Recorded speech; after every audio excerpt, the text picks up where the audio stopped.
Hey loves, Cassie here. I am at my home in my little Zen den, as I call it. Usually I make these videos from work, but I was working on finishing up the text for my last book, which I submitted to my editor on Friday. Yay! So I'm just getting to this video now, Sunday morning in my home, but I still wanted to share it with you because I haven't got to connect with you on here in a while, and I haven't shared a video in a while, so I really felt like I wanted to take time to do it. So the blog post that I shared this week was about working with waxing versus waning lunar energy. One of the reasons I really felt compelled to share this blog post is because, one, the free moon phase calendar that I share, I get so many emails and DMs from people saying, I love this calendar, it's beautiful, but what do I do with it? So that is one thing I want to address, is this is a way to use your moon phase calendar. The second thing is that I feel like I and others I know can get really stuck on just working with the new moon and the full moon, when really lunar energy is something you can tap into any time throughout the moon phase. And personally, I find it more empowering to work with the waxing and waning energy versus just one moon phase. So I shared this in my stories earlier this week, but the full moon is actually only 100% full for about a minute. And then aside from that 1 minute, when the moon is completely 100% illuminated, we have waxing energy or waning energy. So just to break it down a little bit so you can understand when the waxing and waning starts. So the waxing phase is after the dark moon and is the growth period. So it's going to be from the point of the new moon to that point of the full moon that is right after that 100% illumination. So everything from new moon to the peak of the full illumination of the new moon, or of the full moon, is your waxing energy. And then the waning energy begins at that tipping point of when the full moon begins to decrease in light. And then it's in waning energy until we reach our dark moon phase. So some of the key differences between waxing and waning energy, and it's easy to understand it once you have it kind of laid out for you, because obviously the waxing moon phase is when the moon is gaining in light. So that is associated with, sorry, don't mind our kitty cat Toby walking around. Waxing energy is associated with yang energy. So when we talk about yin and yang, yang is this more masculine, more active, energetic kind of energy. So that's the energy that you can tap into when you're manifesting, when you want to accomplish your goals. It's a very active energy. Waning energy, on the other hand, that is where we get to the yin side. So yin energy is all about rest, acceptance, being in flow. So that's why we talk about letting go. And this letting go that we're talking about, that I talk about in the waning moon phase, it's one that's not, it can be a forceful letting go, a releasing, but it's also this softer energy of releasing, of being in acceptance of what's happening, of what's going on. So if you didn't attain your goals in that waxing phase, the waning phase is your opportunity to reset, absorb, look at what's going on. Toby, don't knock over my phone.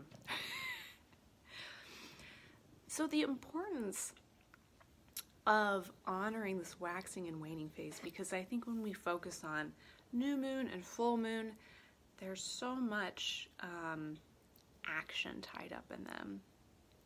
But when we take time to honor waxing and waning, we allow time, it's built in, to have rest and reflection, which as a society, personally, I feel like we always need more time for rest and reflection.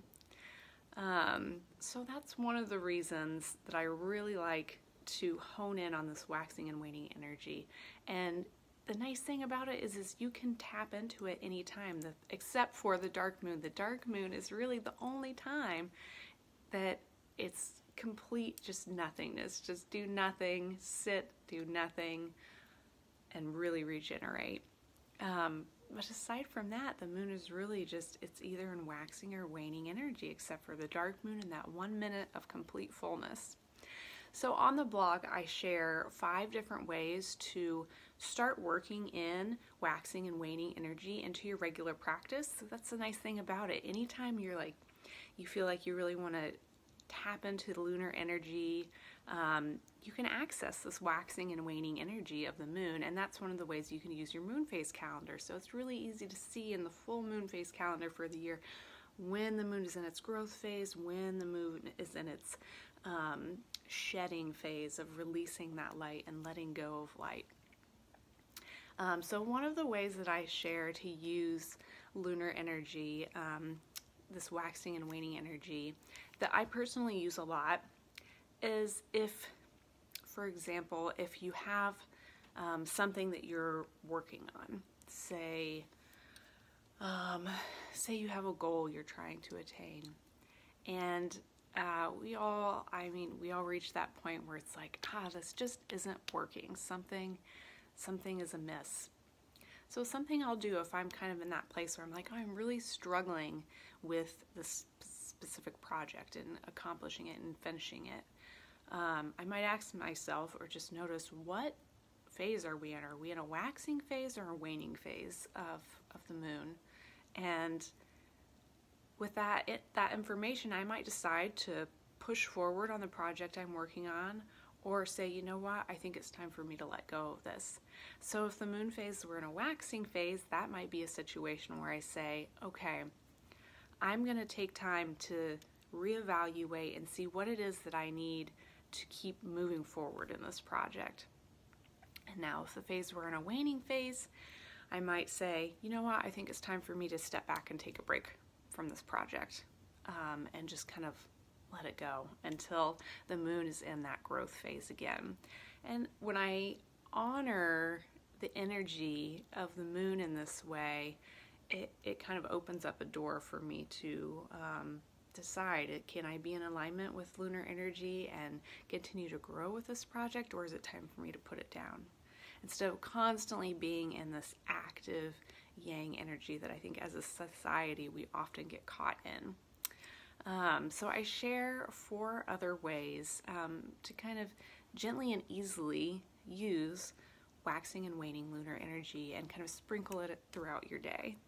I do also want to point out, of course, there are times when you might be working on a project and you're in a waning moon phase and you don't have the option of stopping. I've certainly been there, and I think that even in situations like that, you can still rely on waning energy, and it might be a subtler aspect of releasing and letting go of any expectations you might have around what it is that you need to accomplish. So just something to keep in mind if you're like, I'm in this waning moon phase, but I have to do this work. That happens. I've been there. We've all been there where we're, we have to get something done and continue working even if it's not in alignment with lunar energy. So there are still ways that you can tap into that flow, that releasing energy of the waning moon. So I hope this all made sense and helped explain how to use our moon phase calendars, which if you haven't received my free 2020 moon phase calendar, you can grab that from visiting the link in our bio. There's a link there to sign up to the newsletter list, and you'll get access to that free 2020 moon phase calendar printable right away. You can also find it on our website. And then if you want to read more about the blog, same thing, you can visit the link in the bio and click on blog, and it'll take you straight to the blog post that I shared this week where you can read the other 5 ways, or the other 4 ways, to kind of start incorporating that lunar waxing and waning energy into your day. But if you have any other questions, just, comment below and I'll respond. I'll respond as quickly as I can. And you guys, I'm so excited. I'm done with the hardest part, or at least for me, not the hardest part, but the most time consuming and it took the most of my focus and energy to write these 3 books. And I am just so excited to share them with you. And I'm so excited to be moving on to the next phase of it, which is to create all of the illustrations for them. So, yeah, I know that I'll be able to connect with you more on here in IGTV and in stories, because I'm over this big hump and this big accomplishment of getting all of the text out and into the world and to my editor. So thank you for sticking around, and I hope you have the really great rest of your weekend.